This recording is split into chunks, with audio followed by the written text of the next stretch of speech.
ನಮಸ್ತೆ ವೀಕ್ಷಕರೇ, ಹೇಗಿದ್ದೀರಾ? ಆಷಾಢ ಮಾಸ.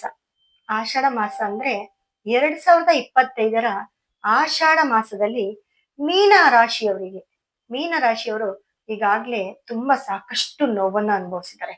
ತುಂಬಾ ನೊಂದು ಬೆಂದಿದ್ದಾರೆ ಕೂಡ. ಹಾ, ಈ ಆಷಾಢದಲ್ಲಿ ಮೀನ ರಾಶಿಯವರ ಒಂದು ಆ ಮಾಸ ಭವಿಷ್ಯವನ್ನ ಹೇಗಿದೆ ನೋಡೋಣ ಬನ್ನಿ. ನೋಡಿ, ಮೀನ ರಾಶಿಗೆ ರಾಶಿಯಾಧಿಪತಿ ಗುರು 4ರಲ್ಲಿದ್ದಾರೆ, ಅಂದ್ರೆ ಮಿಥುನದಲ್ಲಿದ್ದಾರೆ ಅಂತ. ಆ ರಾಶಿಯಾಧಿಪತಿ ಗುರುವಿನ ಜೊತೆ ಸೂರ್ಯನು ಇರೋದ್ರಿಂದ ಮನೆಯಲ್ಲಿ ತಾಯಿಯಿಂದ ಏನಾದ್ರೂ ಅನುಕೂಲ. ಯಾಕಂದ್ರೆ ಎಲ್ಲ ರಾಶಿಯವರಿಗೂ ಒಂದು ಶುಭ ಒಂದು ಅಶುಭ ಫಲ, ಆ ಮಿಶ್ರ ಫಲಗಳಿರುತ್ತೆ. ಹಾಗಾಗಿ ಈ ಮೀನ ರಾಶಿಯವರು ಕೂಡ ಆ ಒಂದು ರಾಶಿಯಾಧಿಪತಿ ಗುರುವಿನ ಒಂದು ಬಲ 4ರಲ್ಲಿ ಗುರು ಇರೋದ್ರಿಂದ ಆ ಒಂದು ತಾಯಿಯಿಂದ ಒಂದು ಅನುಕೂಲ ಆಗಿರ್ಬೋದು, ಅಥವಾ ಒಂದು ಮನೆ ಮಠ, ಯಾವ್ದಾದ್ರು ಒಂದು ತಂದೆಯಿಂದ ಕೂಡ, ತಾಯಿ ತಂದೆ ಇವರಿಂದ, ಸೂರ್ಯನು ಅಲ್ಲೇ ಇರೋದ್ರಿಂದ ನಿಮ್ಗೆ ಯಾರಾದ್ರೂ ನಿಮ್ಮ ತಾಯಿ ಆಗಿರ್ಬೋದು, ಚಿಕ್ಕಮ್ಮ ಆಗಿರ್ಬೋದು, ಯಾರಾದ್ರೂ ನಿಮ್ಗೆ ಗಿಫ್ಟ್ ಅಂತ ಏನಾದ್ರೂ ಕೊಡ್ಬೋದು. ಅದಿಲ್ಲ ಅಂದ್ರೆ ನಿಮ್ಮ ಒಂದು ಬೆನ್ನೆಲುಬಾಗಿ ನಿಂತು ನಿಮ್ಮ ತಾಯಿ, ನಿಮ್ಮ ತಂದೆ, ಅಥವಾ ನಿಮ್ಮ ದೊಡ್ಡಮ್ಮ, ನಿಮ್ಮ ಚಿಕ್ಕಮ್ಮ, ಯಾರಾದ್ರೂ ಆಗ್ಲಿ ನಿಮ್ಗೆ ಒಂದು ಸಹಾಯದ ರೂಪದಲ್ಲಿ ನಿಮ್ಮ ಹಿಂದೆ ನಿಂತ್ಕೊಳ್ತಾರೆ ಅಂತ ಈ ಒಂದು ಮೀನರಾಶಿಯವರಿಗೆ, ಮೀನರಾಶಿಯವರ ಒಂದು ಭವಿಷ್ಯ ಹೇಳ್ತಾ ಹೋಗ್ತೀನಿ. ಹಾಗೆ ತಾಯಿ ಅಂತ ಬಂದಾಗ ನೀವು ಕೂಡ ನಿಮ್ಮ ತಾಯಿ ಸ್ಥಾನದಲ್ಲಿರೋರ್ನ ಸ್ವಲ್ಪ ಗೌರವಿಸಿ ಅಂತ ಹೇಳ್ತೀನಿ. ಯಾರೆಲ್ಲ ಮೀನರಾಶಿಯಲ್ಲಿ ಇರ್ತಾರೋ, ಯಾಕಂದ್ರೆ ನಿಮ್ಮ ಒಂದು ರಾಶಿಯಲ್ಲಿ ಶನಿ ಇರೋದ್ರಿಂದ ಆ ಶನಿಯ ಒಂದು 3ನೇ ಭಾವ ನಿಮ್ಮ 2ನೇ ಧನಾಧಿಪತಿ ಶುಕ್ರನ ಮೇಲೆ ನೇರ ದೃಷ್ಟಿ ಬೀಳೋದ್ರಿಂದ ನಿಮ್ಮ ಫೈನಾನ್ಸ್ ಟೈಟ್ ಆಗ್ತಾ ಹೋಗುತ್ತೆ. ಹಾಗಾಗಿ ನಿಮ್ಮ ಫೈನಾನ್ಸ್ ಟೈಟ್ ಆಗತ್ತೆ, ಮತ್ತೆ ನಿಮ್ಮ ಕುಟುಂಬ ಸ್ಥಾನ ಸ್ವಲ್ಪ ಆ ಎಲ್ಲೋ ಒಂದ್ ಕಡೆ ಒಂದು ಸಣ್ಣ ಸಣ್ಣ ಒಂದು ಕಲಹ ಅಥವಾ ಮನೆಯಲ್ಲಿ ಮನಸ್ತಾಪ ಈ ತರ ಆಗ್ತಿರುತ್ತೆ. ಹಾಗಾಗಿ ನಿಮ್ಮ ತಾಯಿ ತಂದೆಯ ಒಂದು ಆಶೀರ್ವಾದ ಮತ್ತೆ ಗುರುವಿನ ಒಂದು ಆಶೀರ್ವಾದ ಸದಾ ನಿಮ್ಮ ಮೇಲೆ ಇರ್ಬೇಕು ಅಂತ ಹೇಳ್ತಾ ಇದ್ದೀನಿ. ಮೀನರಾಶಿಯವ್ರಿಗೆ ಇದು ಅತಿ ಮುಖ್ಯವಾದ ಒಂದು ವಿಷಯ. ಅಂದ್ರೆ ನಿಮ್ಮ ತಂದೆ ತಾಯಿಯ ಒಂದು ಬ್ಲೆಸ್ಸಿಂಗ್ಸ್ ಆಗಿರ್ಬೋದು, ಮತ್ತೆ ನಿಮ್ಮ ಒಂದು ಗುರುಗಳ ಒಂದು ಬ್ಲೆಸ್ಸಿಂಗ್ಸ್ ಆಗಿರ್ಬೋದು. ಹಾಗಾಗಿ ಯಾವಾಗ್ಲೂ ಅವ್ರನ್ನ ಒಂದು ಜಪನ ಮಾಡ್ತಾ ಇರಿ, ನೆನೆಸ್ತಾ ಇರಿ ಅಂತ ಹೇಳ್ತೀನಿ. ನಿಮ್ಮ ತಾಯಿ ತಂದೆ ನಿಮ್ ಜೊತೆ ಇರ್ಲಿ ಅಥವಾ ದೂರ ಇರ್ಲಿ, ನಿಮ್ಮ ಬಿಟ್ಟು ಬೇರೆ ಎಲ್ಲಾದ್ರೂ ಊರಲ್ಲಿ ಇರ್ಲಿ, ಯಾವತ್ತಾದ್ರೂ ದಿನಕ್ಕೆ ಒಂದು ಸತಿ ಅವ್ರಿಗೆ ಕಾಲ್ ಮಾಡಿ ಮಾತಾಡಿ ಅವರ ಯೋಗಕ್ಷೇಮವನ್ನ ವಿಚಾರಿಸ್ಕೊಳ್ಳಿ. ಹಾಗೆ ನಿಮ್ಮಲ್ಲೇ ಇದ್ದಾಗ ದಿನ ಬೆಳಿಗ್ಗೆ ಅವ್ರನ್ನ ಮಾತಾಡಿಸ್ತಾ ಇರಿ. ಅದೇ ನಿಮ್ಗೆ ಬ್ಲೆಸ್ಸಿಂಗ್ ಅಂತ ಹೇಳ್ಬೋದು. ಅವರ ಒಂದು ಆಶೀರ್ವಾದನೆ ನಿಮ್ಮನ್ನ ಈ ಜುಲೈ ತಿಂಗಳಲ್ಲಿ, ಈ ಆಷಾಢ ಮಾಸದಲ್ಲಿ ಕಾಪಾಡುತ್ತೆ ಅಂತ ಹೇಳ್ಬೋದು. ಹಾಗೆ ನಿಮ್ಗೆ 3ನೇ ಮನೆಯಲ್ಲಿ 2ನೇ ಮನೆಯ ಶುಕ್ರನ ಮೇಲೆ 3ನೇ ದೃಷ್ಟಿ, ನಿಮ್ಮ ರಾಶಿಯಲ್ಲಿರುವ ಶನಿ ದೃಷ್ಟಿ ಬೀಳೋದ್ರಿಂದ ನಿಮ್ಮ ಮನೆಯ ಮೀನ ರಾಶಿಯವರಿಗೆ ಏನಾಗತ್ತೆ, ನಿಮ್ಮ ಒಂದು ಅಕ್ಕ ತಮ್ಮ ಅಣ್ಣ ತಂಗಿ ಇವರ ಒಂದು ವಿಚಾರದಲ್ಲಿ ಎಲ್ಲೋ ಒಂದ್ ಕಡೆ ಮನಸ್ತಾಪ ತುಂಬಾ ಹೆಚ್ಚಾಗೇ ಇರುತ್ತೆ ಅಂತ ಹೇಳ್ತೀನಿ. ಮನೆಯ ವಿಚಾರದಲ್ಲಿ ಇರ್ಬೋದು, ಕುಟುಂಬದಲ್ಲಾಗಿರ್ಬೋದು. ಈ ಶನಿ ದೃಷ್ಟಿ 3ನೇ ಮನೆಗೆ ಬೀಳೋದ್ರಿಂದ ಸ್ವಂತ ನಮ್ಮ ಕುಟುಂಬದವರೇ ನಮ್ಗೆ ಸ್ವಲ್ಪ ಮೋಸ ಮಾಡುವಂತ ಚಾನ್ಸಸ್ ಆಗುತ್ತೆ. ಹಾಗೆ ಫ್ರೆಂಡ್ಸ್ ಅಂತ ಬಂದಾಗ ಫ್ರೆಂಡ್ಸ್ ಇಂದ ಕೂಡ ಮೋಸ ಹೋಗ್ಬೋದು. ಮುಖ್ಯವಾಗಿ ಮೀನರಾಶಿಯವರು ಯಾವುದೇ ಒಂದು ಪರಸ್ತ್ರೀ ಆಗಿರ್ಬೋದು ಅಥವಾ ಪರಪುರುಷನಿಂದ ಸ್ವಲ್ಪ ದೂರ ಇರಿ ಅಂತ ಹೇಳ್ತೀನಿ, ಜಾಗರೂಕರಿರಿ ಅಂತ ಹೇಳ್ತೀನಿ ಈ ಟೈಮಲ್ಲಿ. ಯಾಕಂದ್ರೆ ಶನಿ ದೃಷ್ಟಿ ಬೀಳೋದ್ರಿಂದ ಇದು ಎಲ್ಲೋ ಕೇಡ್ಗಾಲವನ್ನ ಶಂಕಿಸ್ಬಹುದು, ನಮ್ಗೆ ಕೇಡ್ಗಾಲವನ್ನ ತಂದು ಕೊಟ್ಬಿಡುತ್ತೆ ಅಂತ ಹೇಳ್ತಾ ಹೋಗ್ತೀನಿ. ಹಾಗೆ 5ರಲ್ಲಿ ಬುಧ ಇರೋದ್ರಿಂದ ನಿಮ್ಮ ಒಂದು ಮಕ್ಕಳ ಒಂದು ಯೋಗ ತುಂಬಾ ಚೆನ್ನಾಗಿದೆ ಅಂತ ಹೇಳ್ಬೋದು. ಯಾಕಂದ್ರೆ ನಿಮ್ಗೆ ಮಕ್ಳಿಲ್ಲ ಅಂದ್ರೂ ಮಕ್ಕಳು ಆಗುವಂತ ಒಂದು ಚಾನ್ಸಸ್ ಇರುತ್ತೆ. ರಾಶಿಯಲ್ಲಿ ಶನಿ ಇರ್ಬೋದು, ಆದ್ರೆ 5ನೇ ಮನೆಯ ಬುಧ ಯೋಗವನ್ನ ಕೊಡ್ತಾನೆ. ಹಾಗಾಗಿ ನಿಮ್ಮ ಒಂದು ಬುದ್ಧಿವಂತಿಕೆಯ ಒಂದು ಸಾಮರ್ಥ್ಯ, ನಿಮ್ಮ ಮಕ್ಕಳು ತುಂಬಾ ಬುದ್ಧಿವಂತಿಕೆ ಆಗಿರೋದು, ಹಾಗೆ ನಿಮ್ಮ ಒಂದು ಯಾರಾದ್ರೂ ದೂರದ ಒಂದು ಸಂಬಂಧದವರಿಂದ ಏನಾದ್ರೂ ಹೆಲ್ಪ್ ಆಗುವಂತದ್ದು, ಅಥವಾ ನಿಮ್ಮ ಒಂದು ಭೂಮಿಯ ವಿಚಾರ ಅಂತ ಬಂದಾಗ ಅದ್ರಿಂದ ಎಲ್ಲೋ ಒಂದ್ ಕಡೆ ನಿಮ್ಗೆ ಲಾಭ ಆಗ್ತಕ್ಕದ್ದು, ಅದು ಯಾವ್ದಾದ್ರು ಒಂದು ರೂಪದಲ್ಲಿ ನಿಮ್ ಕೈ ಸೇರುವಂತದ್ದು, ಈ ತರದ್ದೆಲ್ಲ ನಡೆಯುತ್ತೆ ಅಂತ ಹೇಳ್ಬೋದು. ಹಾಗೆ 6ರಲ್ಲಿ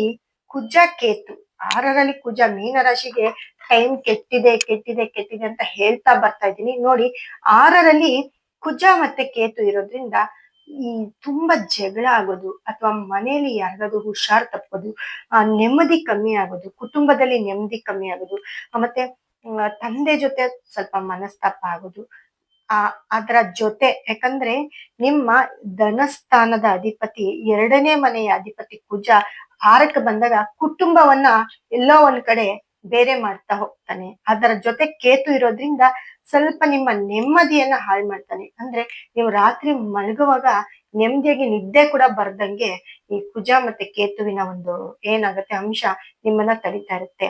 ತುಂಬಾ ಯೋಚನೆಗೆ ಒಳಗಾಗ್ತಾ ಹೋಗ್ತೀರಿ.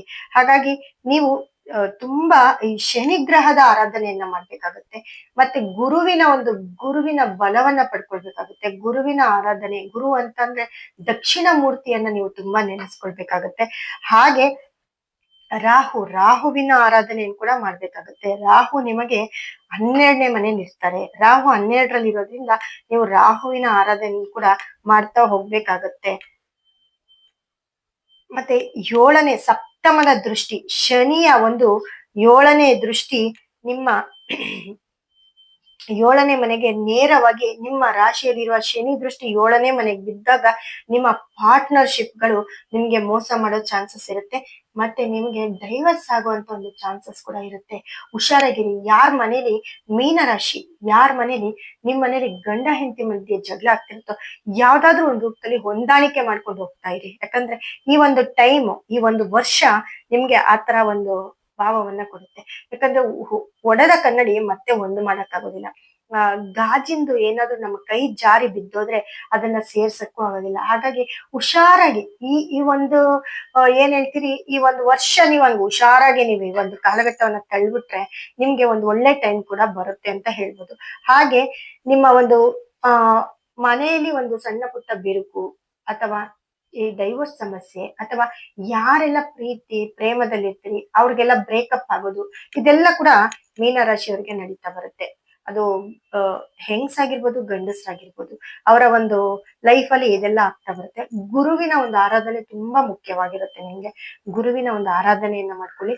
ಹಾಗೆ ಶನಿ ದೃಷ್ಟಿ ಬುಧನ ಮನೆಗೆ ಬಿದ್ದಾಗ ಮೀನರಾಶಿಯಲ್ಲಿ ನೇರವಾಗಿ ಬುಧನ ಒಂದು ಎಫೆಕ್ಟ್ ಜಾಸ್ತಿ ಆಗ್ತಾ ಹೋಗುತ್ತೆ.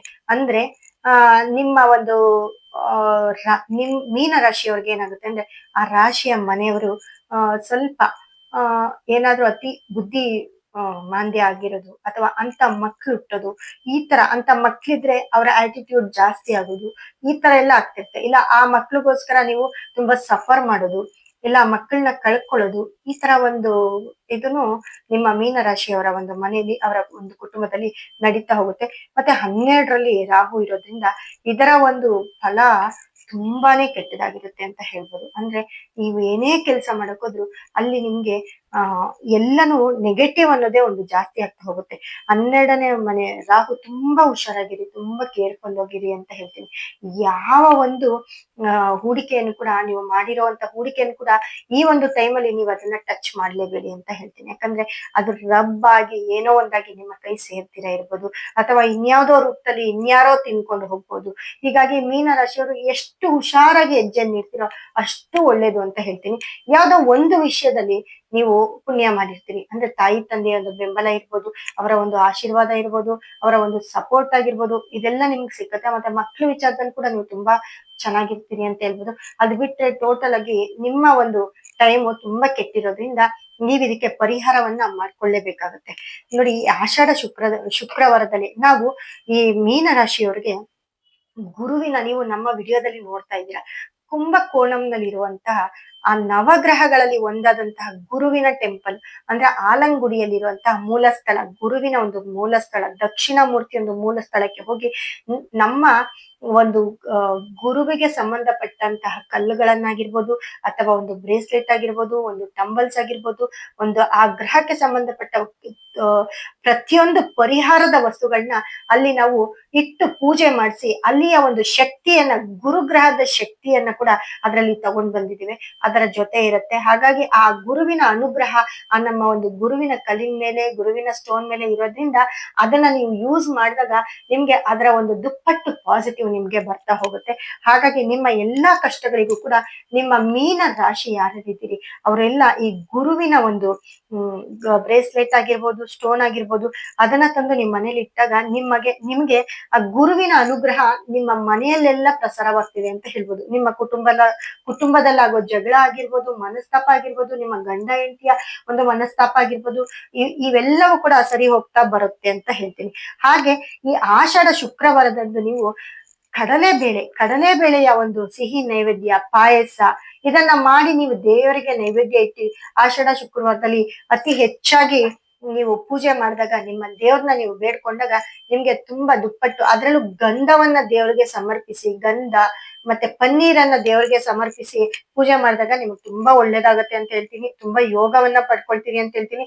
ಅದರ ಜೊತೆ ಶನಿವಾರ ಪುಳಿಯೋಗರೆ ಎಳ್ಳನ್ನ ಸೇರಿಸಿ ಅತಿ ಹೆಚ್ಚು ಎಳ್ಳನ್ನ ಸೇರಿಸಿ ಮಾಡಿರುವಂತ ಪುಳಿಯೋಗರೆಯನ್ನ ಈ ಆಷಾಢ ಮಾಸದಲ್ಲಿ ನೈವೇದ್ಯ ಮಾಡಿ ನೀವು ಮನೆ ಮಂದಿ ಎಲ್ಲ ಅದನ್ನ ಸೇವಿಸಿದಾಗ ತುಂಬಾ ಯೋಗವನ್ನ ಪಡಿತೀರಿ. ಅದ್ರಲ್ಲೂ ಮಕ್ಳಿಗೆ ಕೊಟ್ಟಾಗ ತುಂಬಾ ಯೋಗದ ಫಲವನ್ನ ಕೂಡ ಪಡಿತಾ ಹೋಗ್ತೀರಿ ಅಂತ ಹೇಳ್ತಾ, ನೀವು ಈ ಒಂದು ಗುರುಗ್ರಹದ ಒಂದು ಕಲ್ಲಿಗಾಗ್ಲಿ ಸ್ಟೋನಿಗಾಗ್ಲಿ ಒಂದು ಬ್ರೇಸ್ಲೆಟ್ಗಾಗಿ ನಮ್ಮ ನಂಬರ್ಗೆ ಕರೆ ಮಾಡಿದಾಗ ನಿಮ್ಗೆ ಸಂಕ್ಷಿಪ್ತ ಮಾಹಿತಿ, ಅದರಲ್ಲೂ ಮೀನ ರಾಶಿಯವರಿಗೆ ಈ ಗುರುವಿನ ಒಂದು ಬಲ ಬೇಕಾಗಿರೋದ್ರಿಂದ ಆ ಗುರುವಿನ ಬಲ ಇದ್ದಂಗೆ ನಿಮ್ಗೆ ಆ ಗುರುವಿನ ಬಲ ನಮ್ಮ ಬ್ರೇಸ್ಲೆಟ್ ಅಲ್ಲಿ ಸಿಕ್ಕತ್ತೆ, ನಮ್ಮ ಒಂದು ಸ್ಟೋನ್ ಅಲ್ಲಿ ಸಿಕ್ಕತ್ತೆ. ಅದರಿಂದ ಅದನ್ನ ನೀವು ನಮ್ಮ ಸಂಸ್ಥೆಗೆ ಕರೆ ಮಾಡಿ ಅದರ ಒಂದು ಸಂಕ್ಷಿಪ್ತ ಮಾಹಿತಿನ ಪಡೀರಿ. ಮತ್ತೆ ನೀವು ಇರೋ ಜಾಗದಲ್ಲಿ ಕೂಡ ನೀವು ಆನ್ಲೈನ್ ಮುಖಾಂತರ ಕೂಡ ಅದನ್ನ ತರಿಸ್ಕೊಳ್ಬಹುದು ಅಂತ ಹೇಳ್ತಾ, ಮುಂದಿನ ವಿಡಿಯೋದಲ್ಲಿ ಮತ್ತಷ್ಟು ಗ್ರಹಗಳ ಬಗ್ಗೆ, ಮತ್ತಷ್ಟು ರಾಶಿಗಳ ಬಗ್ಗೆ ಒಂದು ಒಳ್ಳೆಯ ವಿಷಯಗಳನ್ನ ಮಾತಾಡ್ತಾ ಹೋಗ್ತೀನಿ.